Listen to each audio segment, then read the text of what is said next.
सो hi guys, हमने frog का थोड़ा पार्ट कर लिया था। आई थिंक डाइजेस्टिव सिस्टम हमने कंप्लीट किया था और रेस्पिरेटरी सिस्टम। आज हम कंप्लीट करेंगे सर्कुलेटरी सिस्टम और एक्सक्रीटरी सिस्टम। पढ़ाने से पहले मैं आपको ये बता दूँ कि थोड़ा लेट हो चुका है और मेरे को भी लग रहा है मुझे सिलेबस थोड़ा, मैं बहुत लंबे लेक्चर्स नहीं देती हूँ क्योंकि मुझे ऐसा लगता है कि जो 1 घंटे 2 घंटे का लेक्चर दूँगी टाइम ऑफ वेस्ट है। इससे अच्छा मैं टू द पॉइंट बात करूँ, कम टाइम का लेक्चर दूँ आपको। सो स्टार्ट करते हैं हम सर्कुलेटरी सिस्टम। तो देखो, फ्रॉग होता है एम्फीबिया, बताया था ना फ्रॉग होता है एम्फीबिया। तो एम्फीबियन में क्या होता है ना, close circulatory system. Close circulatory system का मतलब है कैपिलरीज प्रेजेंट होती है क्लोज सर्कुलेटरी सिस्टम में, ठीक है। और ये प्रीवियस वीडियोस देखे होंगे तो मैंने आई थिंक मैंने एक माइंड मैप में आपको बताया हुआ है कि एनालिडा और कॉर्डेटा को छोड़ के बाकी सब ओपन सर्कुलेटरी सिस्टम में आते हैं। बस एनालिडा और कॉर्डेटा और क्लोज सर्कुलेटरी सिस्टम में आता है। सो अब हम स्टार्ट करते हैं। तो सर्कुलेटरी सिस्टम में क्या होता है फ्रॉग के, as same as human, lymphatic system और सर्कुलेटरी सिस्टम, ठीक है। लिम्फेटिक सिस्टम में क्या होगा, लिम्फ होगा, लिम्फ चैनल्स एंड नोड्स। फिर सर्कुलेटरी सिस्टम में क्या होगा, हार्ट होगा, ब्लड वेसल्स होंगे। और 2 बार ब्लड लिखते हैं, कोई बात नहीं, आपने थोड़ी ही। अगर हम हार्ट की बात करते हैं, हमारा हार्ट कैसा है, टूटा हुआ नहीं है। हमारा हार्ट है एक मस्कुलर हार्ट, ठीक है। तो जो हार्ट होता है, मैंने क्या बोला, मस्कुलर हार्ट होता है। हमारे में तो वेंट्रल साइड में है, देखते हैं फ्रॉग में, situated upper part of the body cavity, ठीक है। बॉडी कैविटी के अपर पार्ट में सिचुएटेड होता है, ठीक है। अब अगर हम बात करते हैं, heart is covered by pericardium. Heart को कवर्ड करने के लिए ना पेरिकार्डियम लेयर होती है बेटा, हमारे में भी होती है ताकि फ्रिक्शन ना हो, तो इसमें भी है, ठीक है। अब यहाँ पे 2 टर्म्स आते हैं, इसको हम थोड़ा ये करते हैं, sinus venosus and conus आर्टियोसिस, a triangular structure present dorsal side of the joints right atrium. ये एक ट्रायंगुलर स्ट्रक्चर होता है। अभी मैं इसकी भी फोटो लाई, मैं आपको दिखाऊंगी, ठीक है, जो कि जॉइन करता है dorsal side of the right atrium, ठीक है। अब इसके बाद कोनस आर्टियोसिस क्या करता है, present on the ventral side of the heart. ये हार्ट के वेंट्रल साइड में होता है। कोनस आर्टियोसिस साइनस विनोसिस पीछे साइड होता है, कोनस आर्टियोसिस आगे साइड होता है, ठीक है। अगर हम देखें फ्रॉग के हार्ट को, तो फ्रॉग का हार्ट क्या है, 3 चैम्बर्ड है, 2 एट्रिया 1 वेंट्रिकल। अगर 2 चैम्बर्ड बोलेंगे तो अगर बोलेंगे तो एक एट्रिया 1 वेंट्रिकल। 4 चैम्बर्ड में 2 एट्रिया 2 वेंट्रिकल।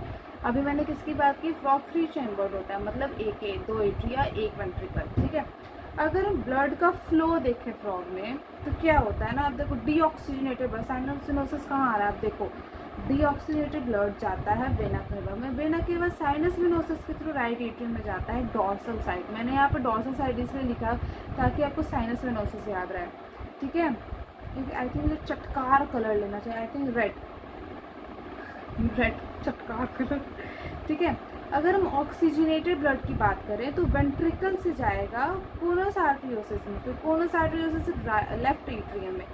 एक और बार रिपीट करते हैं, डीऑक्सीजनेटेड ब्लड किस में जाएगा, वेना केवा में, वेना केवा से साइनस विनोसिस में, साइनस विनोसिस से राइट एट्रियम में। वही अगर हम ऑक्सीजनेटेड ब्लड की बात करते हैं तो वेंट्रिकल से किस में जाएगा, कोनस आर्टरियोसिस से, कोनस आर्टरियोसिस से लेफ्ट एट्रियम में जाएगा। हमेशा याद रखना, क्वेश्चन आता है इस पर, ठीक है। अब हम देखते हैं, ये पिक्चर मैं आपके लिए लाई हूँ। पहले हम ये देखते, ये जो आपको ट्रायंगुलर स्ट्रक्चर दिख रहा है, ये जो आपको दिख रहा है ना, ये हमारा है साइनस विनोसिस। कहीं यहाँ पे ये आगे की साइड खुल रहा होगा, एट्रिया की साइड खुल रहा होगा, ठीक है। और ये हमारा पार्ट हो गया वेना केवा, ठीक है। लोगों को कन्फ्यूजन होता है, मैं आपका कन्फ्यूजन दूर करने के लिए लाई हूँ, ठीक है। यहाँ पे नहीं बेटा, यहाँ पे सॉरी, लेकिन अगर हम किसी का हार्ट देखते हैं तो राइट इधर होता है, लेफ्ट इधर होता है, यही ना, ठीक है। तो अब मैं इधर देखती हूँ, देखो इधर भी आप देख लो, यहाँ पे कोनस साइनस विनोसिस का द्वार खुल रहा है, यहाँ पे कोनस आर्टियोसिस का द्वार खुल रहा है, ठीक है। आपको मैं एक चीज़ बताऊँ ना, आपको ना एकदम घुस के पढ़ने की ज़रूरत नहीं है, क्योंकि now you are preparing for exam, what is कोई सा भी एग्ज़ाम है, लेकिन आप अभी पढ़ रहे हो, ठीक है। अगर आपसे नीट क्लियर नहीं हुआ तो कोई और एग्ज़ाम क्लियर होगा, लेकिन ये टॉपिक आएगा क्योंकि ये नहीं NTA का, NTA वाओ क्योंकि ये वो कौन सी बुक है यार? आपकी बुक किस कंपनी की चलती है? गवर्नमेंट बुक चलती है ना यार? मैं कितना भूल रही हूँ। छोड़, जो भी याद नहीं आ रहा था वो कौन सा बुक चलता है यार। ठीक है, एज पर एनसीईआरटी। ठीक है। हाँ, फिर अगर हम देखें ब्लड का, अगर हम फ्लो देखते हैं ना, तो आप ब्लड का फ्लो देखो। ब्लड का फ्लो बॉडी से साइनस वेनोसस में जाएगा, डॉर्सल साइड में जाएगा, डॉर्सल साइड से राइट एट्रियम में आएगा, फिर वेंट्रिकल में जाएगा, फिर कोनस आर्टरियोसिस से जाएगा। कोनस आर्टरियोसिस क्या करेगा? लंग्स से, कोनस आर्टरियोसिस से जाएगा लंग्स में, लंग्स से लेफ्ट एट्रियम में जाएगा, लेफ्ट एट्रियम से वेंट्रिकल में आएगा, वेंट्रिकल से वापस कोनस आर्टरियोसिस में, और कोनस आर्टरियोसिस क्या करेगा? एंटीरियर बॉडी, एंटायर बॉडी में ब्लड पहुँचाएगा।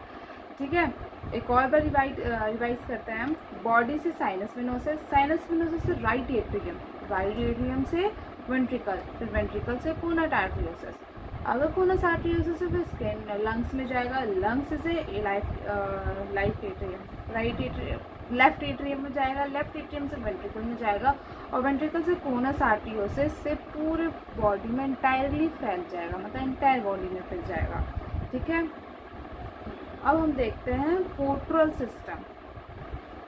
सो ह्यूमन में एक ही सिस्टम होता है पोर्टल, लेकिन आपके फ्रॉग में दो पोर्टल सिस्टम होते हैं। पहला हेपेटिक पोर्टल सिस्टम, दूसरा रीनल पोर्टल सिस्टम। तो जब आपका हेपेटिक पोर्टल सिस्टम हो गया, वो देखो हमेशा सेकंड ऑर्गन के नाम पे ही हम पोर्टल का नाम रखते हैं। तो देखो हेपेटिक, लिवर, हेपेटिक लिवर।